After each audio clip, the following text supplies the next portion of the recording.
The spatial distortion rippled like a stone dropped into an obsidian mirror, revealing the U.S. Obsidian with no fanfare, no announcement, no warning. Stars seemed to pause, their distant light bending around the ship's impossible contours. Admiral Michael Roberts stood perfectly still, his reflection ghosting across the bridge's quantum glass interface, a predatory stillness that spoke of decades of strategic mastery. Across 6 alien fleet command centers, sensor operators experienced a collective moment of technological seizure. Their most advanced scanning systems, arrays that could detect a molecule's movement across light years, simply failed. The human vessel absorbed electromagnetic radiation like a perfect void, its surface a mathematical contradiction that defied every known principle of physics and observation. Commander Zarak of the Vox Imperium was the first to break the stunned silence. Her tentacular appendages moved with rapid, nervous energy across her command console, recalibrating sensors, checking communication arrays, desperately seeking some point of data, some measurable insight into the ship that had materialized in the heart of the most contested region of known space. Impossible, she muttered in her native clicking language, which translated across fleet-wide communication channels. Her secondary respiratory sacs expanded with a mixture of fear and fascination. The human ship was larger than initial intelligence reports had suggested, nearly twice the size of a standard heavy cruiser, but with proportions that suggested something far more complex than a mere military vessel. On the Obsidian's bridge, a holographic display shimmered to life around Admiral Roberts.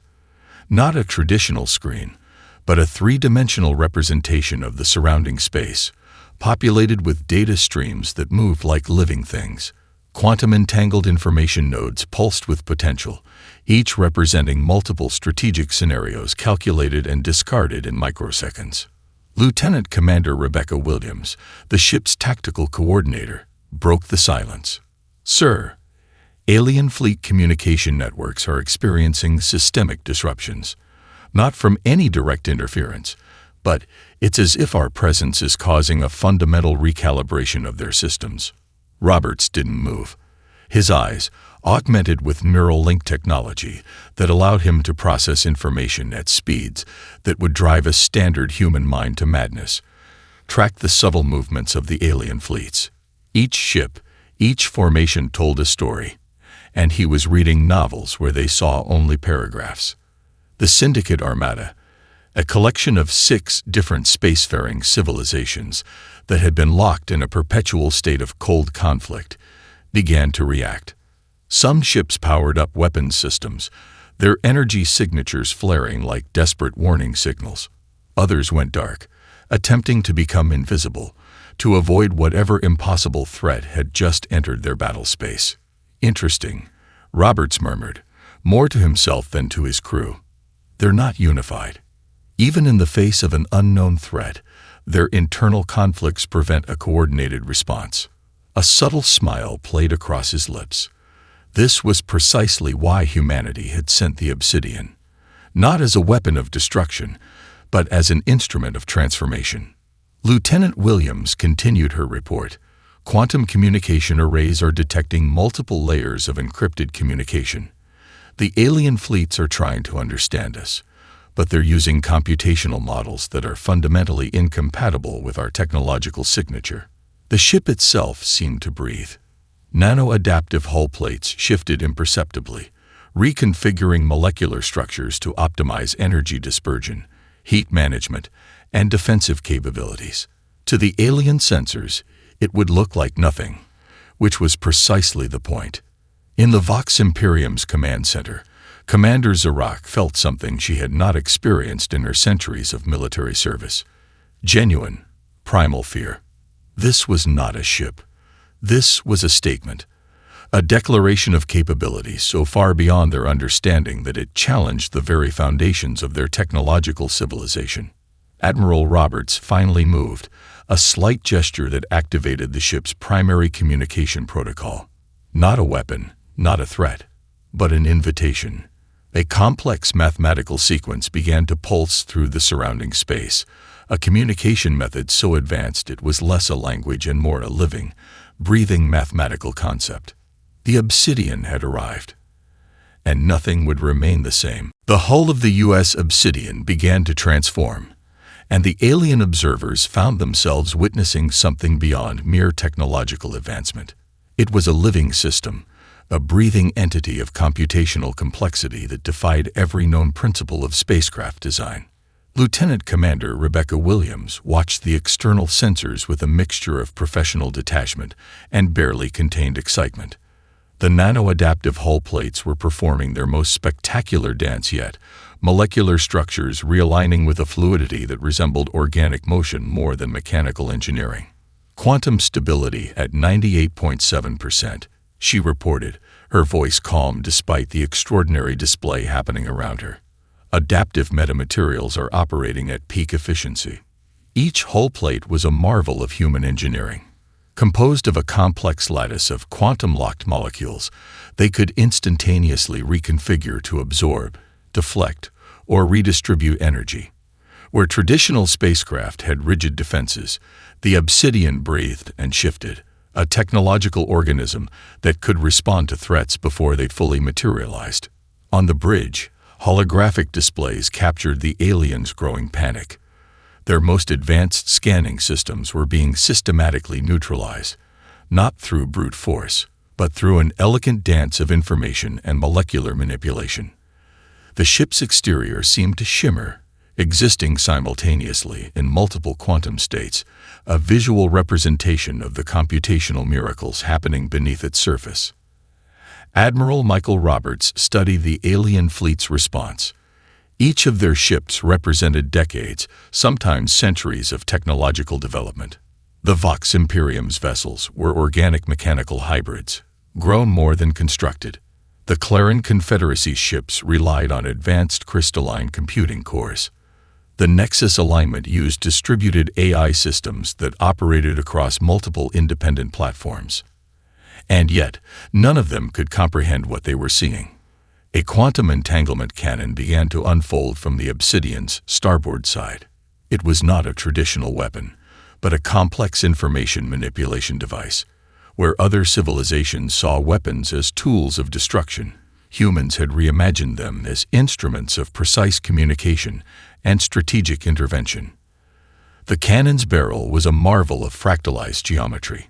Quantum-locked mirrors created impossible angles, bending light and information in ways that challenged the very concept of dimensionality. Its primary function was not to destroy, but to communicate, to send complex informational payloads that could disrupt, redirect, or completely rewrite communication networks. Gravitational compression torpedo systems are coming online, Williams reported.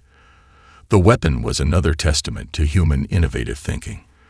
Unlike traditional missiles, these torpedoes could manipulate local space-time, creating microgravitational fields that could disable entire fleet systems without firing a single destructive shot.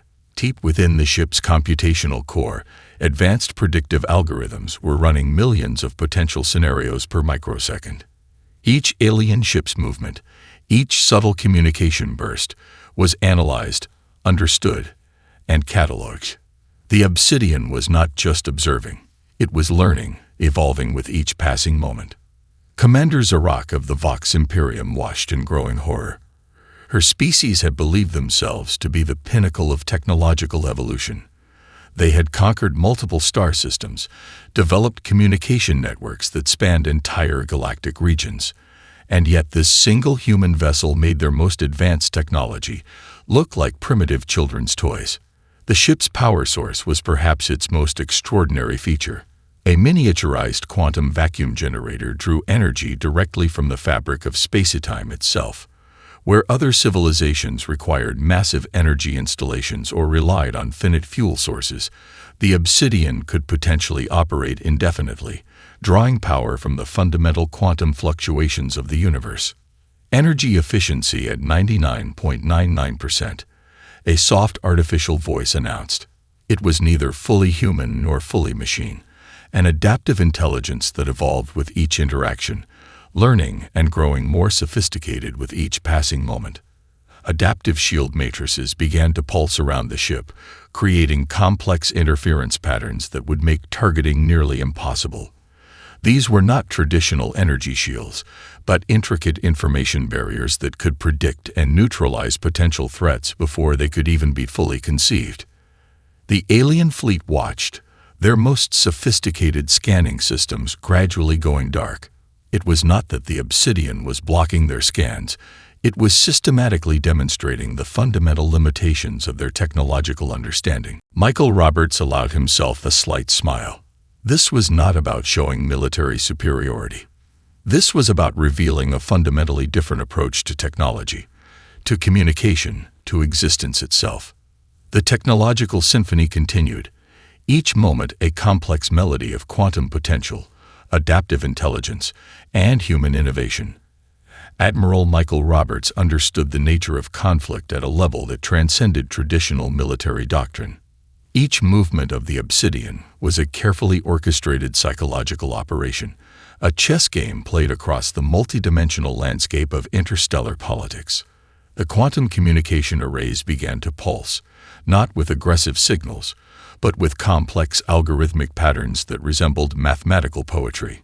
To the alien fleet commanders, it was like watching an unknown language unfold, a communication so sophisticated that it existed beyond the realm of simple transmission. Lieutenant Commander Rebecca Williams monitored the communication matrices, her fingers dancing across holographic interfaces that seemed to breathe with living intelligence. "Sir," she reported, "we're generating Level 5 cognitive dissonance across multiple fleet communication networks." Level 5 cognitive dissonance was a technical term that meant something far more profound than its clinical description suggested. It was the point at which an entire civilization's understanding of its own technological and strategic capabilities began to fracture. Commander Zarak of the Vox Imperium felt the first tendrils of true fear crawl through her neural pathways. The human vessel wasn't just present, it was rewriting the very context of their existence. Each pulse from the Obsidian's communication arrays was like a philosophical argument made manifest, challenging fundamental assumptions about technology, conflict, and intelligence. The ship's adaptive algorithms were performing something that went far beyond traditional information warfare. It was mapping the psychological terrain of the conflict, identifying the deep-rooted tensions, historical traumas, and resource conflicts that had kept the alien civilizations locked in their perpetual state of Cold War. Psychological projection matrices are at 97% efficiency, the ship's adaptive intelligence reported. Its voice was a carefully modulated blend of human and computational tones, neither threatening nor reassuring, but utterly precise. Roberts studied the holographic display that surrounded him. To an untrained eye, it would look like a complex three-dimensional star chart. But each point of light represented more than a spatial coordinate. They were nodes of potential conflict, lines of historical tension, probability streams of potential resolution. The Clarion Confederacy's fleet began to show the first signs of internal stress.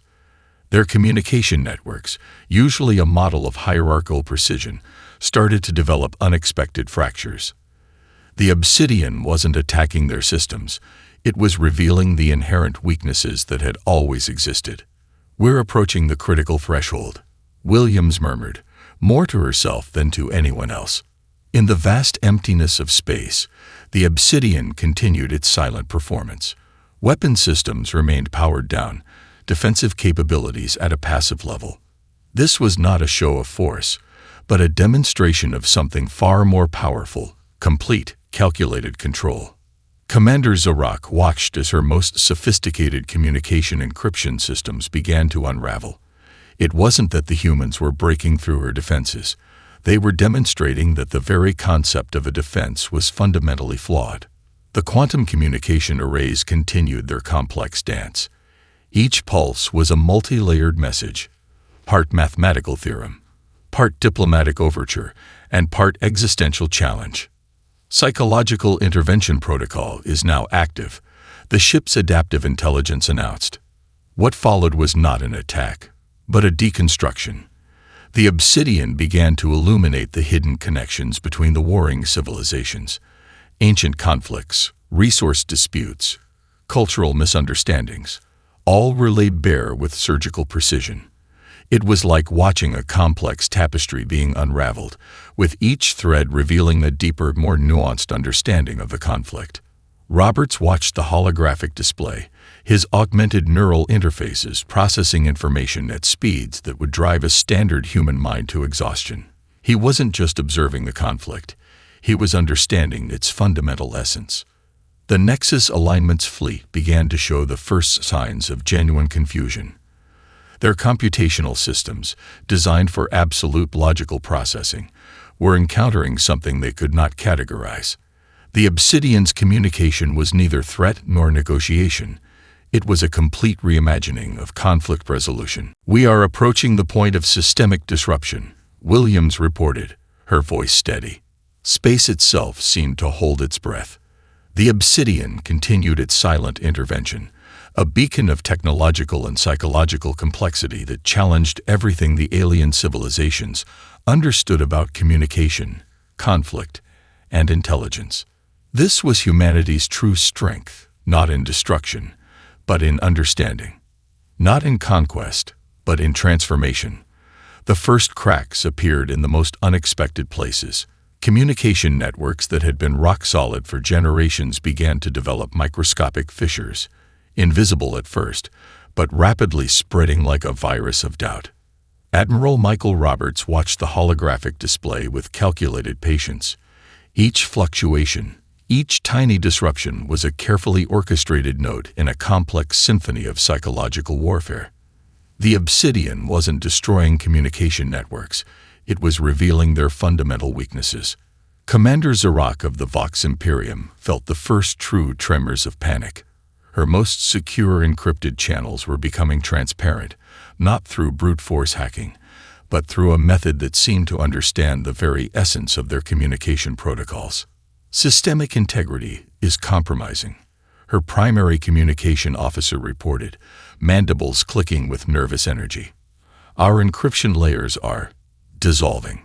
It wasn't just a technical failure. It was a fundamental challenge to everything the alien civilizations understood about information security, about conflict, about the very nature of communication itself. The Claran Confederacy's fleet was the first to show visible signs of internal stress. Their hierarchical command structure, once a model of military precision, began to develop unexpected fractures. Subordinate commanders started questioning long-standing orders, not out of rebellion, but from a sudden, jarring clarity that seemed to emerge from nowhere. Lieutenant Commander Rebecca Williams monitored the developing situation with a clinical precision that bordered on artistry. "Probability cascade is accelerating," she murmured. The ship's adaptive intelligence had developed a method of information projection that was less an attack and more a surgical illumination of underlying tensions. Across the 6 different spacefaring civilizations, long-standing alliances began to crumble. The Nexus Alignment discovered communication records that challenged decades of accepted historical narratives. The Vox Imperium found internal documents that revealed systemic corruption at the highest levels of their military command. It wasn't that the Obsidian was feeding them new information.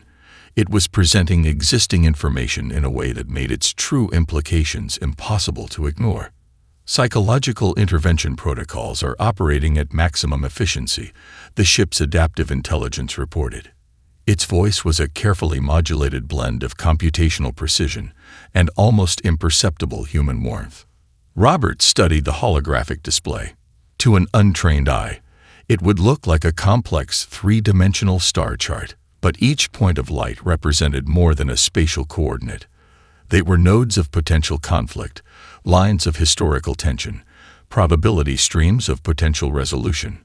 The Claran Confederacy's communication networks began to experience cascading failures. Their most secure systems, designed with centuries of technological refinement, started to unravel like poorly woven fabric. But this was not a traditional cyber attack. It was something far more profound. The Obsidian was performing a kind of informational acupuncture, applying precise pressure to the most critical points of the alien civilization's collective psyche. Each communication burst was a carefully crafted message that simultaneously revealed and healed. Commander Zorak watched in growing horror as her most sophisticated intelligence-gathering systems began to turn inward. The very tools designed to maintain their strategic superiority were now revealing the deep-seated flaws in their own civilization's approach to conflict.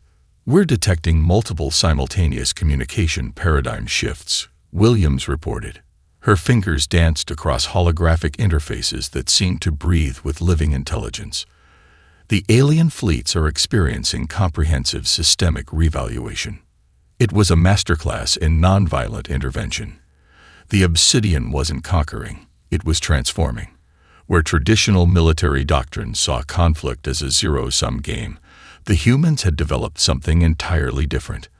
A method of conflict resolution that was less about defeating an enemy and more about helping a civilization understand itself. The ship's quantum communication arrays continued their complex dance. Each pulse was a multi-layered message, part mathematical theorem, part diplomatic overture, and part existential challenge. Space itself seemed to hold its breath.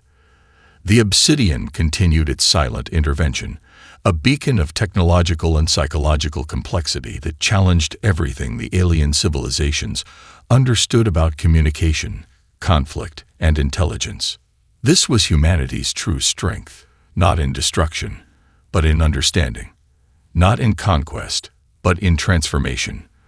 The first truly comprehensive scans of the Obsidian revealed layers of technology that defied every known principle of engineering, physics, and computational science.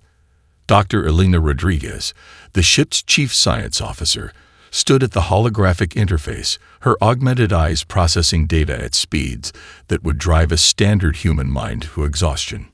Quantum vacuum generator is operating at 99.998% efficiency, she reported, her voice a calm counterpoint to the extraordinary readings surrounding her. The power source was not just a technological marvel. It was a fundamental reimagining of energy generation.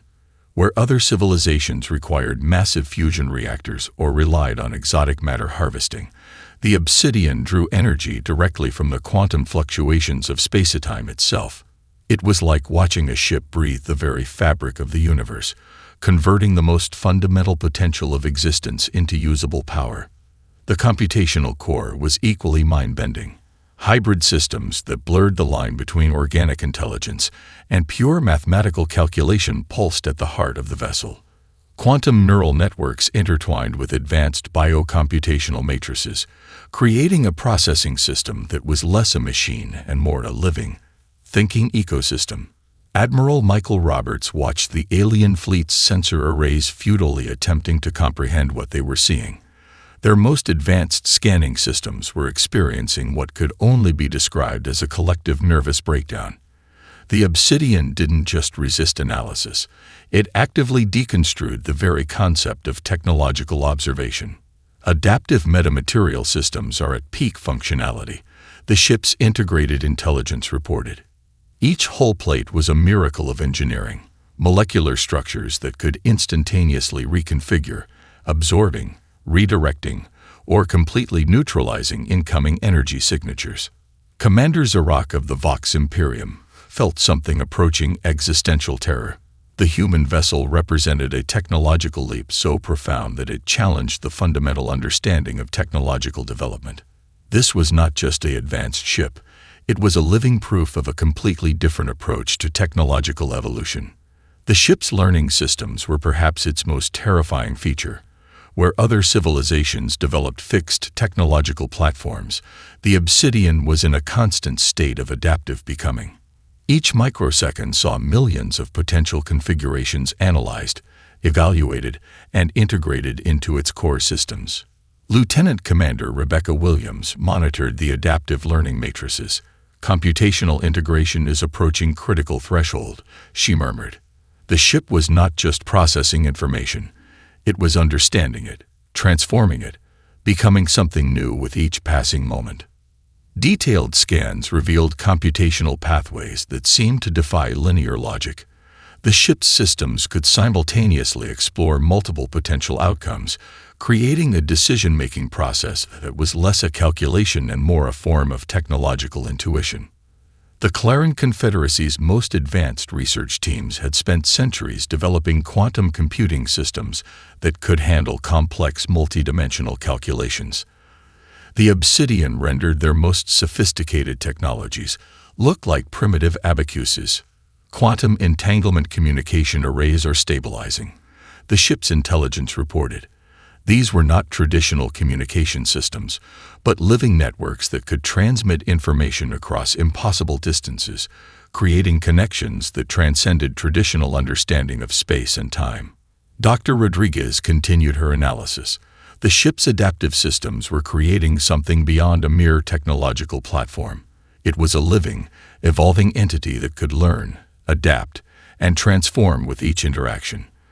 The line between technology and life had become impossibly blurred. The power source was a quantum vacuum generator that seemed to pull energy from the very fabric of space-time. Fundamental quantum fluctuations were being harvested, converted, and utilized with an efficiency that bordered on the miraculous. It was like watching a ship breathe the universe itself. Alien sensor operators watched in growing horror. Their most sophisticated scanning systems were experiencing complete system failure, not through any direct interference, but through the sheer complexity of what they were attempting to observe. The Nexus Alignment's chief technological advisor summarized it best in a transmission that would later become legendary. "This is not a ship. This is a living argument against everything we understand about technological development." Admiral Roberts allowed himself the slightest of smiles. This was not about demonstrating superiority. This was about revealing a fundamentally different approach to existence, to technology, to the very concept of intelligent development. The Obsidian continued its silent evolution, a beacon of potential that challenged everything the alien civilizations understood about the nature of technology, intelligence, and possibility itself. The first diplomatic transmission from the Obsidian arrived like a mathematical symphony, a complex algorithmic message that was simultaneously a communication, an analysis, and an invitation to understanding. Admiral Michael Roberts stood at the center of the bridge, his augmented neural interfaces processing layers of potential diplomatic scenarios faster than any standard human mind could comprehend. This was not traditional diplomacy. This was a comprehensive deconstruction of centuries-old conflicts.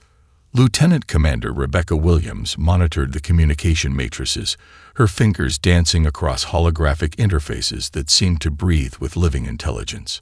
"Empathy algorithms are approaching maximum resonance," she reported, her voice a mixture of professional detachment and barely contained excitement. The ship's advanced communication systems began to unravel the complex tapestry of conflicts that had kept the alien civilizations locked in their perpetual state of tension. Historical traumas, resource disputes, cultural misunderstandings, all were laid bare with surgical precision. Commander Zarak of the Vox Imperium watched in growing astonishment as the human vessel began to reveal layers of her own civilization's history that even she had never fully understood. The Obsidian's empathy algorithms were not just analyzing data, they were providing context, showing interconnections that had remained hidden for generations. The Terran Confederacy's diplomatic archives began to unfold like a living document. Ancient treaties, forgotten negotiations, buried communication logs, all were brought into a new light. The ship was performing a kind of historical surgery, removing the infected tissues of misunderstanding and revealing the healthy potential beneath. Diplomatic intervention protocols are at 98% efficiency, the ship's adaptive intelligence reported. Its voice was a carefully modulated blend of computational precision and almost imperceptible human warmth. What made the intervention extraordinary was its approach. The Obsidian wasn't presenting solutions, it was revealing possibilities. Each communication burst was a multi-layered message that simultaneously acknowledged the pain of historical conflicts while demonstrating pathways to resolution. The Nexus alignment found themselves confronting long-suppressed records of resource negotiations from centuries past. Disputes that had seemed irreconcilable were now revealed as misunderstandings, product of limited communication and entrenched cultural assumptions. Dr. Elena Rodriguez, the ship's chief science officer, monitored the complex web of diplomatic interactions. The communication systems were performing something beyond traditional diplomacy. It was a form of collective therapy, helping entire civilizations understand their own historical traumas. "We're detecting multiple simultaneous paradigm shifts," Williams reported. The alien civilizations were experiencing a comprehensive revaluation of their understanding of conflict, resource management, and interspecies communication. Admiral Roberts studied the holographic display that surrounded him. To an untrained eye, it would look like a complex three-dimensional star chart. But each point of light represented more than a spatial coordinate. They were nodes of potential conflict, lines of historical tension, probability streams of potential resolution. The ship's quantum communication arrays continued their complex dance. Each pulse was a multi-layered message, part mathematical theorem, part diplomatic overture, and part existential challenge. Commander Zorak watched as her most deeply held beliefs about her civilization's history began to unravel. The Obsidian wasn't attacking their cultural narratives, it was providing a more comprehensive understanding, revealing connections and possibilities that had been invisible before. The diplomatic intervention was a masterclass in nonviolent conflict resolution, where traditional diplomatic approaches saw negotiation as a zero-sum game. The humans had developed something entirely different, a method of communication that was less about winning and more about understanding. Probability matrices for peaceful resolution are approaching critical threshold, the ship's adaptive intelligence announced. The alien fleet commanders found themselves experiencing something unprecedented, a genuine path to resolution that didn't require compromise, but true mutual understanding. Space itself seemed to hold its breath. The Obsidian continued its silent intervention, a beacon of technological and psychological complexity that challenged everything the alien civilizations understood about communication, conflict, and intelligence. This was humanity's true strength, not in destruction, but in understanding. Not in conquest, but in transformation. The diplomatic warfare had begun, and nothing would remain the same. The moment of transformation began with a quantum pulse so subtle that most sensor systems would have missed it entirely. Admiral Michael Roberts watched the holographic display as the first true cracks of understanding began to spread across the alien civilizations like a living network of enlightenment. Lieutenant Commander Rebecca Williams monitored the complex interaction matrices, her augmented eyes tracking millions of simultaneous communication streams. "Psychological resonance is approaching critical mass," she reported, her voice a mixture of scientific precision and barely contained wonder. Commander Zorak of the Vox Imperium experienced the first true moment of collective awakening. The communication burst from the Obsidian was not an attack, not a negotiation, but a comprehensive revelation, a moment of clarity that stripped away centuries of carefully constructed misconceptions. The Claran Confederacy's most senior military commanders found themselves confronting uncomfortable truths. Generations of conflict, carefully maintained through selective historical narratives, began to dissolve. It was not that the Obsidian was presenting new information, but rather illuminating the connections that had always existed, just beyond their perception. Systemic transformation protocols are now active, the ship's adaptive intelligence announced. Its voice carried a weight of significance that transcended mere computational output. Dr. Elena Rodriguez watched the psychological landscapes of entire civilizations begin to shift. The ship was performing a kind of surgical intervention on collective consciousness, revealing interconnections that had been obscured by generations of conflict, fear, and misunderstanding. The Nexus alignment experienced the most profound transformation. Their hierarchical communication systems, once a model of rigid information control, began to develop unexpected flexibility.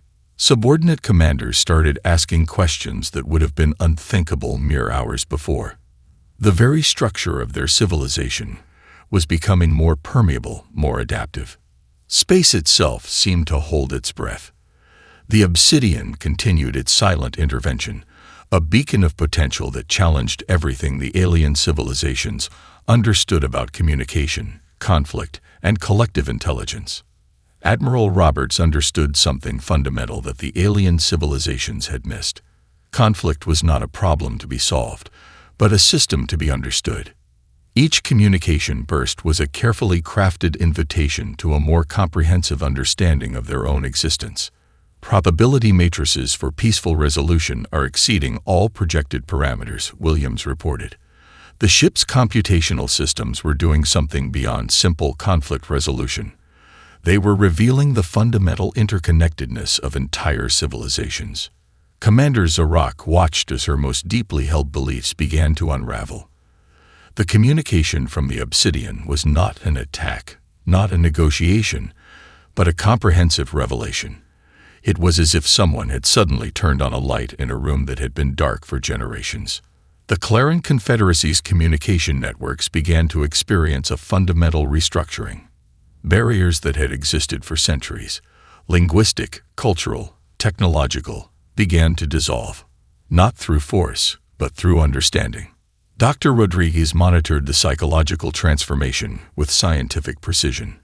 The ship was performing a kind of collective therapy on an interstellar scale.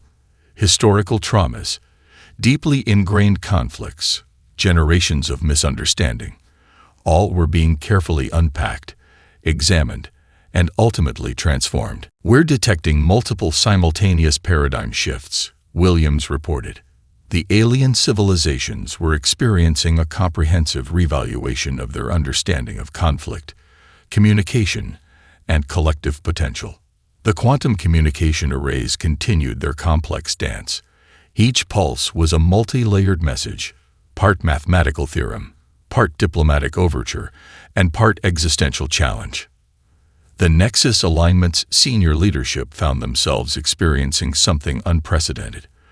Their most fundamental assumptions about hierarchy, conflict, and communication were being systematically deconstructed and rebuilt. Admiral Roberts allowed himself the slightest of smiles. This was not about demonstrating superiority.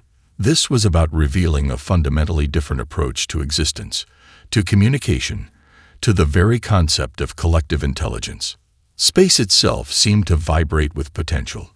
The Obsidian had reached the breaking point, that moment when transformation becomes inevitable, when the old systems could no longer contain the new understanding that was emerging. This was humanity's true strength, not in destruction, but in understanding. Not in conquest, but in transformation. The breaking point had arrived, and nothing would remain the same. 5 years after the Obsidian's initial intervention, the fabric of galactic civilization had been irrevocably transformed. Admiral Michael Roberts stood on the observation deck, watching a conference that would have been impossible before their arrival. Representatives from 6 different civilizations engaged in genuine, open dialogue. Dr. Elena Rodriguez approached, her augmented neural interfaces subtly processing the complex interactions happening before them. "It's remarkable," she murmured, "how a single intervention could reshape centuries of conflict."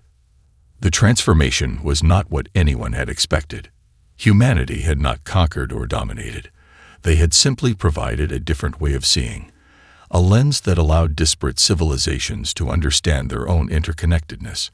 Commander Zarak of the Vox Imperium, once a hardened military leader, now served as a primary diplomatic coordinator. Her species had undergone the most profound transformation.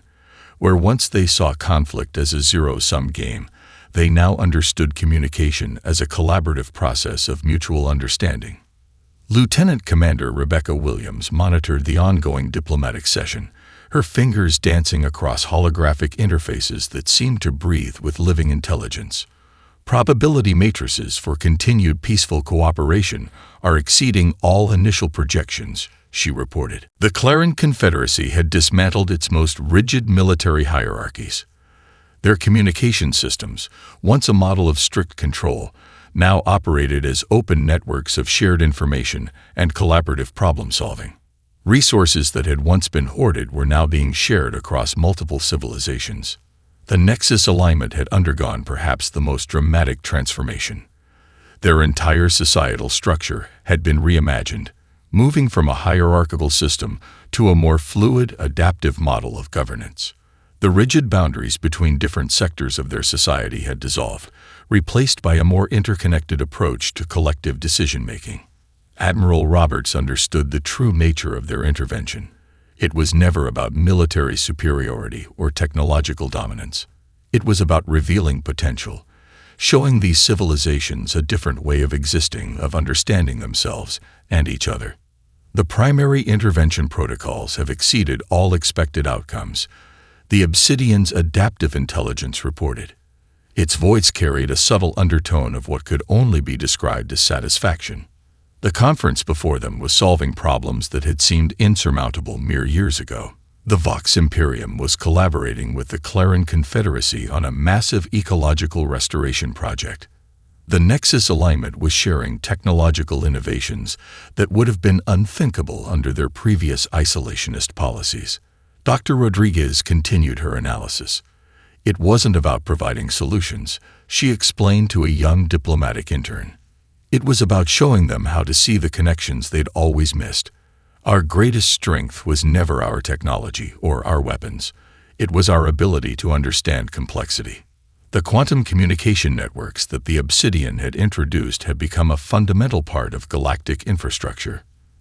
These were not just communication systems, but living networks of shared understanding, constantly evolving, constantly adapting.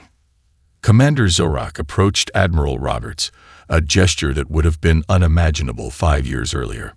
"We did not understand," she said, her translator rendering her complex language into a surprisingly nuanced statement. Conflict was not something to be won, but a system to be understood. Williams continued monitoring the ongoing diplomatic session. The probability matrices showed something unprecedented.